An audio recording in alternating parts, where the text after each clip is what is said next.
Russia will not yield, the headline rolls into our discussion as we dive into how a country once seen as an isolated geopolitical force has steered itself right through a maelstrom of sanctions and global distrust.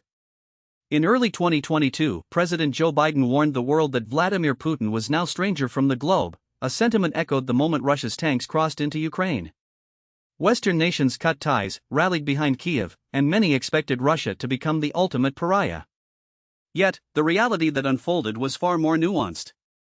The question the author, Dr. Hannah Nate, asked herself was simple: how has Russia survived the rejection of the West? After traveling to over a dozen countries, she sat with politicians, ordinary citizens, and Russians both inside Moscow and in peripheral zones. What she discovered was a pattern of relentless adaptation. No matter what Western sanctions stack up, Russia finds ways to keep its engines running. One of the most striking places she visited was Dubai. The United Arab Emirates, which had hitherto been a neutral middleman, became the epicenter of Russia's wartime economy. In Dubai, Russian oligarchs are relocating their businesses, Russian traders import Chinese goods, and Russian banks settle payments in a currency other than the dollar. Dubai also serves as a cover for shadow tankers and Russian oil traffic, turning the emirate into a camouflage for evading sanctions.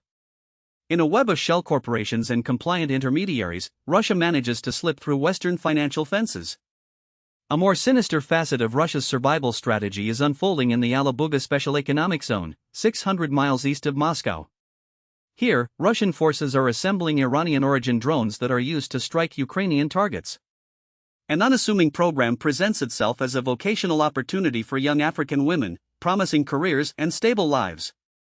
In reality, it is a recruitment tool contributing to the drone operation.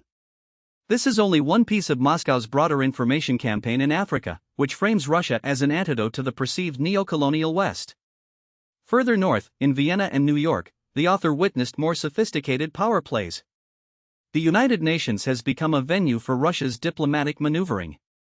At the same time, Russian intelligence drops precise signals in public statements perhaps intended to shift opinions toward the Kremlin's narrative. Through every lens, from embassies in Nairobi to the proxy arms factories in Alabuga, Russia shows a pattern. It responds to sanctions not with retreat but with reinvention. It looks for allies in the global south, finds pockets of business that are willing to do business, and builds a support network that spans continents. Russia's isolation oxen is not a binary force left to fold. It remains a player with significant influence in sectors the West might assume it has lost. In closing, the author reminds us that the world must keep a close eye on how economic sanctions and diplomatic moves can be subverted. Countries that have survived these new methods of geopolitics must be understood before their structural changes take rooting.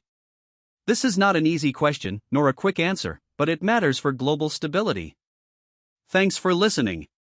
Stay tuned for more insights as we unpack the next layers of foreign power play.